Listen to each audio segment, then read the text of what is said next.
video, I am doing a first impressions on the Lorac Mega Pro Palette Dose 2. So if you guys would like to see what my first impressions are, then please keep watching. Okay, so here is what the package looks like. It is just a blue cardboard box on the outside. It says Lorac Mega Pro Palette 2. And yeah, it says the price right here. It says it retails for $59 and that it is a $205 value. And right here at the bottom, it tells you that it has 32 eyeshadows and it has a total of 12.8 grams of product in it. So this is what the outer box looks like. And when I found out that they were going to be releasing this in Ulta, I was super excited because I was one of the many that couldn't get their hands on the first Mega Palette. So I'm super happy that I could get this one. So I'm just gonna open it up and show you guys. So the outer box comes off like that, and this is what it looks like. This is the actual packaging to the palette, and it is just a hard cardboard packaging, I think. The lettering is silver. So here is a close-up of what that looks like. Hope it's focusing because I can't really tell. This packaging is really aesthetically pleasing to me because blue is my favorite color, so I really like that. And just to give you guys a little comparison, I have the Lorac Pro 2 palette right here, and here is the size difference. So as you guys can see, I'm putting it at the bottom half, and it's literally about half of this big Mega palette. So there's a little comparison in case you guys are visual people. So when you open it up, it looks like this. The top 2 rows are all matte shades and the bottom 2 rows are shimmer shades.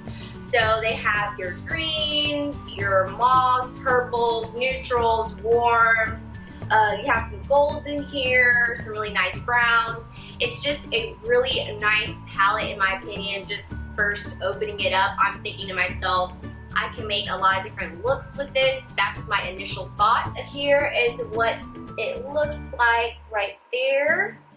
Okay, so instead of doing just swatches using this palette, I think I'm going to do like maybe a look with it, like a quick tutorial. I'm not going to do a full face tutorial. I'm just going to focus on the eyes because I don't know if you guys can tell, but I have already applied my foundation, my brows, and I have applied my lids.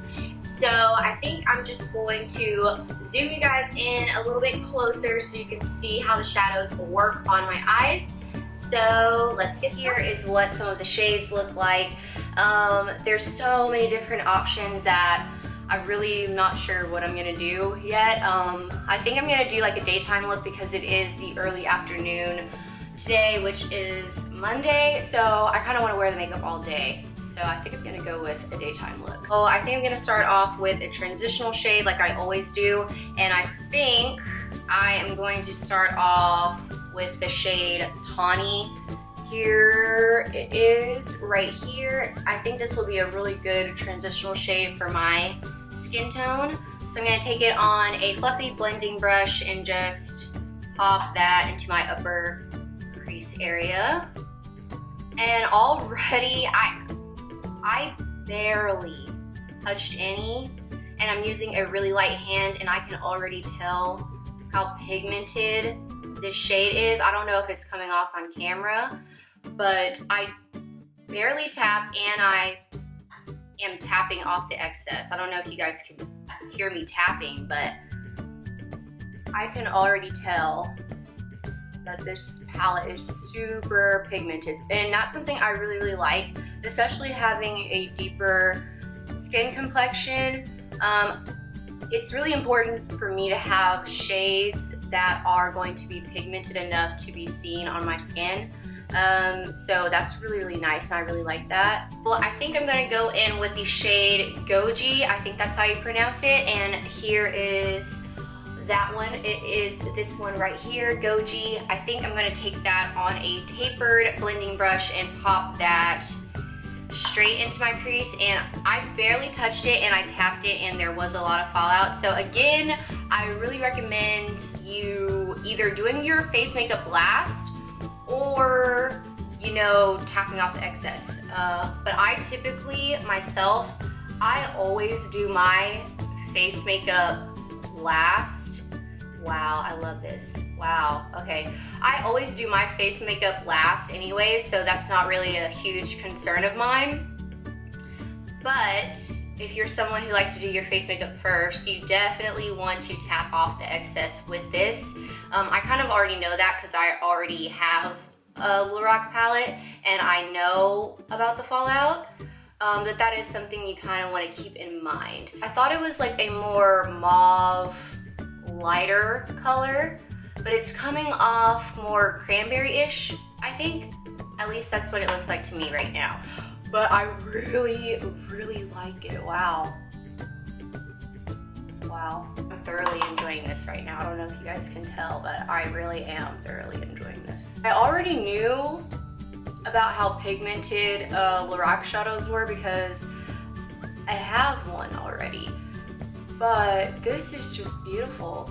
It's so pretty and it's so like blendable. Like it's blending really, really nicely. So if you're somebody who can be like kind of heavy-handed and you're like, whoa, pigment, you know, all over the place, don't worry because these blend out pretty seamlessly. I think I'm gonna go in with the shade Purple, and it is just a true purple shade. It is this one right here, and I think I'm gonna go in with the same tapered blending brush and add that into my crease as well. Oh yeah, wow, okay. I don't know if you guys can tell on camera, I hope it's coming off, how really, really pretty it is.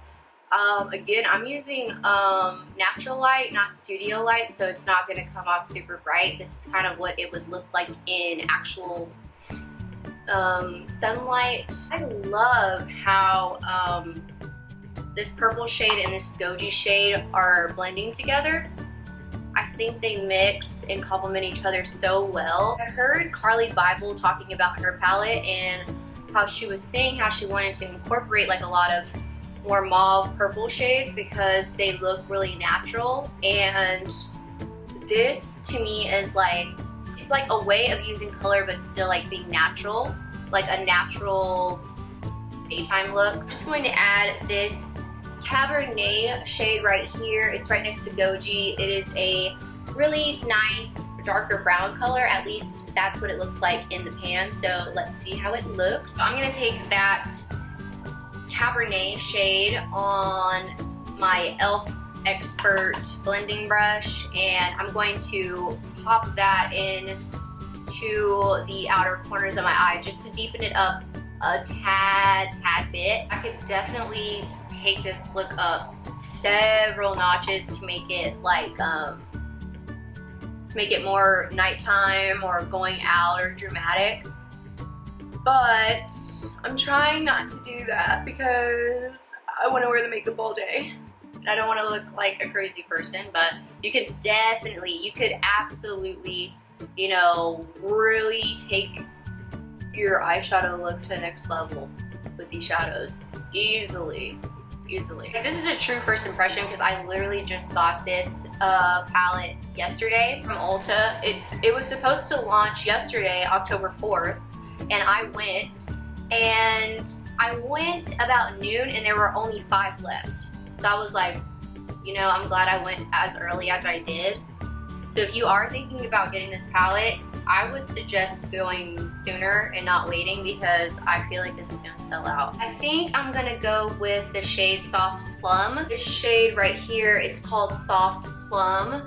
And I think I'm gonna go with this because I am using some of the more mauve tones, and I kind of want to keep the look, you know, a little bit meshed well together. So I'm gonna take some of the Soft Plum. I'm not spraying any Fix Plus or any water to it because I want to see how it works dry. But I'm just taking my Sigma eye shading E55 brush. It's just a dense eye shading brush.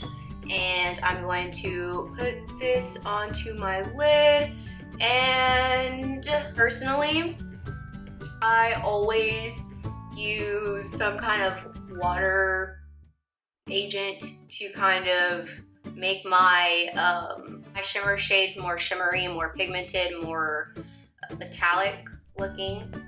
And you can definitely use these shadows wet, but again, I'm using this dry just so I can see how it works dry, and for you guys to see how it works dry. So I feel like this look is really effortless in daytime, and I think this will be a good look for maybe graduation pictures or something where you want to look like yourself. I feel like this will be a good look for that. So on a clean tapered blending brush, I'm taking the shade Goji, which is that first shade I used in my crease, and I'm just going to run that underneath my lower lash line. I'm not seeing any fallout, but I'm also tapping off the excess, so that's probably why. I'm going to take a pencil brush in the shade Cabernet and apply that onto the outer portions of my eye underneath the lash line. And I'm doing it really as close as possible as I can to my lash line and dragging it up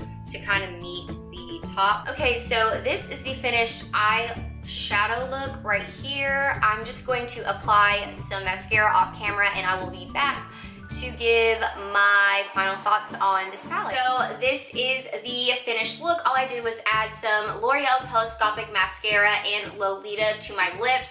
I think that this look is just really nice and effortless and perfect for the daytime. I love it. I love the way it turned out. I love how all the shadows blended really nicely and seamlessly together. I think it turned out beautiful. So my first impressions on this palette right here is that it is gorgeous and it's totally worth the money. I did pay $63 with tax, and it was a pretty penny, but I'm so happy I did splurge on this because it's totally worth it. You get so many eyeshadows for the price, and Lorac makes some of the best quality eyeshadows out there, in my opinion. I will say, if you're somebody who doesn't really appreciate like a softer formula of eyeshadow, or if fallout can really bug you, you may not like this palette. I don't know. I don't see how anyone could not like it, but you may not like it if those are some things that bother you. Really, the fallout doesn't bother me because, one, I always do my face makeup after my eye look. That's just my routine. I've always done it that way.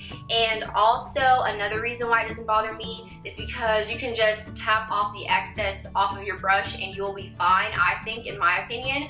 But I absolutely love this palette. I think it is a great deal for how many eyeshadows you're getting and for the quality of eyeshadows that you're getting. I think you can do so many great looks. I think you can go from a daytime look like this and really kick it up a notch into the evening time or for a special occasion. I think this palette has it all, and I love it. Okay guys, so this was my first impression on the Lorac Mega Pro Palette 2. I hope that you enjoyed it, and if you did, please give it a thumbs up and subscribe, and I will see you in my next video. Bye!